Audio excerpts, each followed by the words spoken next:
so welcome back. It's been a long while since we spoke. How have you been? How are you doing? You good? I'm pretty good.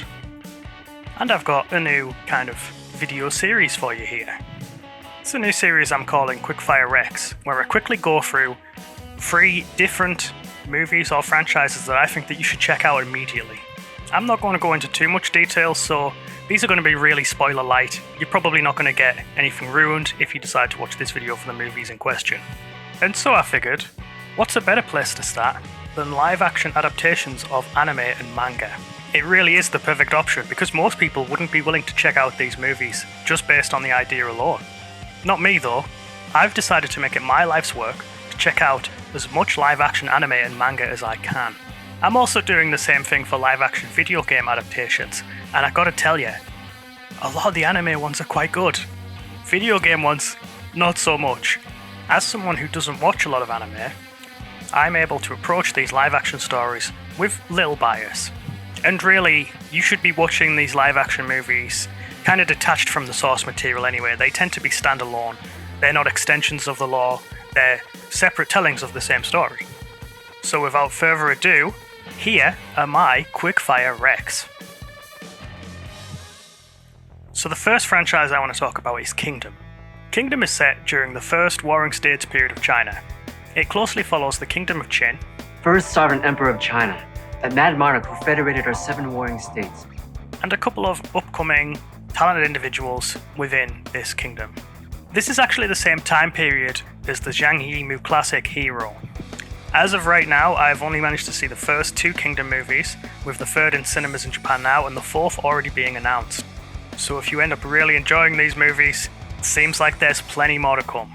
These movies are directed by live-action savant Shinsuke Sato, whose name you might recognise for his work on Alice in Borderlands, or perhaps the live-action Bleach movie, which is also not that bad. He is actually a pretty competent action director, and this really shows, especially in the second movie, which ups the stakes a significant amount from the first. You should definitely watch this if you're a fan of historical epics, and especially if you're a fan of Chinese history in general.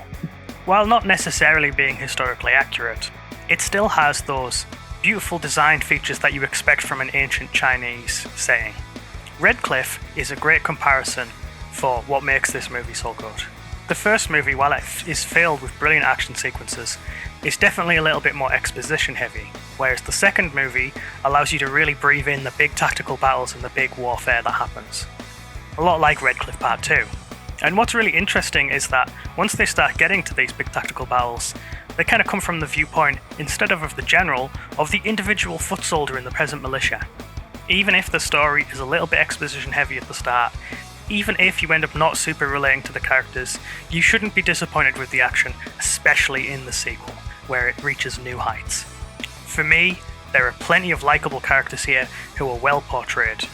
Lots of beautiful music, great set design, and it's ultimately a really bright and colourful movie. If you happen to have also seen Bleach, like I have, you'll know that this director likes a bit of explosive physics. After watching Bleach, and certainly after the start of the first movie, I started calling the combat in this Yakuza 6 engine combat, because people be sliding all over the place, they go flying, it's very entertaining. So in summary, I would recommend this to people who are action fans specifically, but also people who are fans of historical epics. Movies like Red Cliff, as previously mentioned, or 300, or Troy, or similar kinds of movies, should get a kick out of the big historical setting, the design elements, and the overarching story here. It is a riot. Great fun. Editing Bradley here. Just with a small note, something that I forgot to mention during this section of the video. 2 things really. First, clearly, the Japanese love ancient Chinese history more than China does. And secondly, they've chosen to take a lot of Japanese influence into the filming of this movie. A lot of the action and sword fighting feels a lot more like a samurai movie than a Chinese sword fight movie. They fight with swords as if they're using katanas, rather than how they would have in ancient China. And because it's all shot in Japanese, all of the characters' names are Japanese as well, and the location names are Japanese instead of Chinese, which if you're familiar with Chinese movies is a little bit jarring. It's also confusing because in the cast list, they all have the characters' Chinese names, but in the subtitles, they all have their Japanese names. So if you're trying to find out who is playing who, it's a little more difficult than it needs to be. Just a little confusing. Anyway, that's just a small editor's note. Back to the video. The next movie I want to talk about is a manga adaptation called The Fable, and I will go into more detail on this in a video in the future, but don't tell anyone about that. It's a secret. Shut up. This movie follows the greatest assassin in the world, an assassin who likely is some kind of savant, and thanks to his upbringing, is quite socially maladjusted. But his boss decides, you need to take a break from all of the killing, and orders him to live an ordinary life for a year, and not get into any trouble while he's doing so. Similar to Baby Assassins, this isn't really an action movie, it's more of a dramedy. And it even follows some similar themes in that the main character likely represents a neurodiverse character. Really, it's kind of a goofy comedy about an oddball outsider.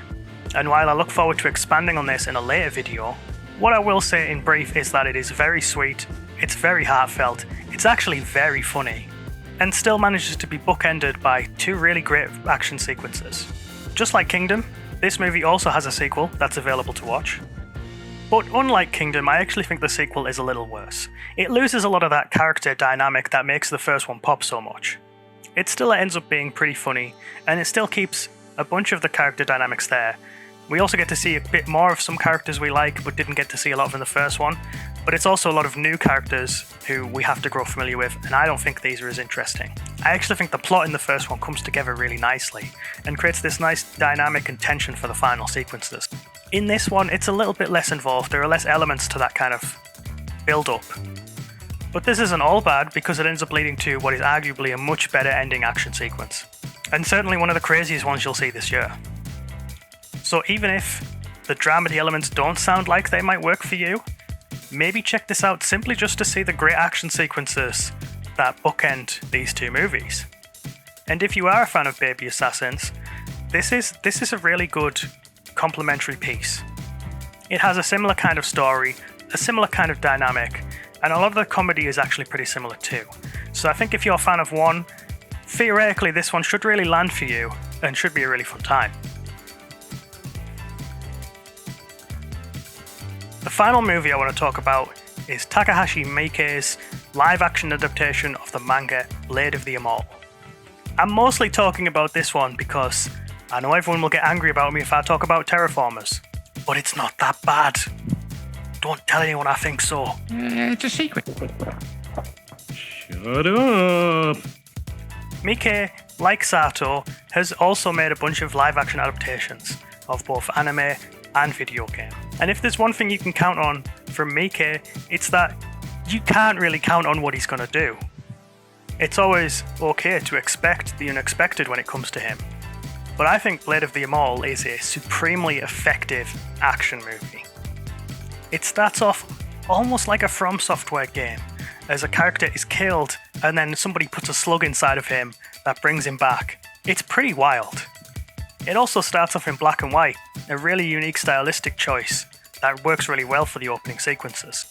My understanding is that this probably wasn't filmed over a super long period, so while a lot of the action is really, really good, there were a couple of fight scenes which lack a bit of punch, and maybe have some not great editing, a lot of cuts here and there.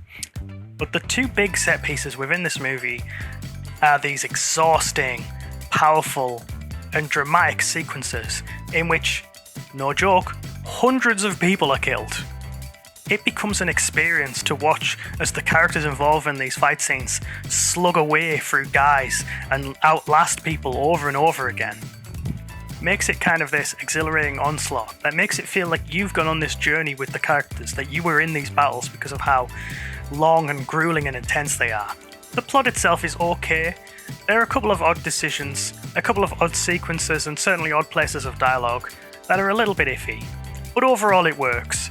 It connects you to the characters and makes those action sequences feel really meaningful.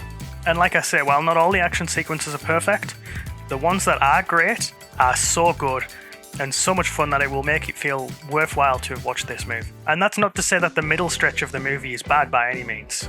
It's actually very good. There are just little moments here and there that don't super land. I still think you will enjoy the majority of this movie, especially if you like old samurai flicks, and especially if you like the strange way old Japanese RPGs tell stories. And so that's it. Those are 3 live action anime/manga adaptations that you should watch ASAP. So far in my journey of discovery, I've managed to watch 25 different live action movies from manga or anime. So there's every possibility that I can come back with 3 more live action anime or manga adaptations in the future that I could recommend to you. In fact, I didn't even talk about all of the ones that I really ended up liking while going on this journey. These are just 3 in particular that I feel like a lot more people should watch that are really, really good. And I hope you feel the same way. Let me know what you think. So as I said at the end there, let me know what you think of these movies. If you've already seen them, comment down below and let me know what you think. What's your favourite live action anime or manga adaptation? Which ones haven't I seen that you think I should see? I'm going to watch them as many as I can, so you let me know. So feel free to like, subscribe, follow, tweet at me, whatever. Do whatever you want, make yourself happy, live your life.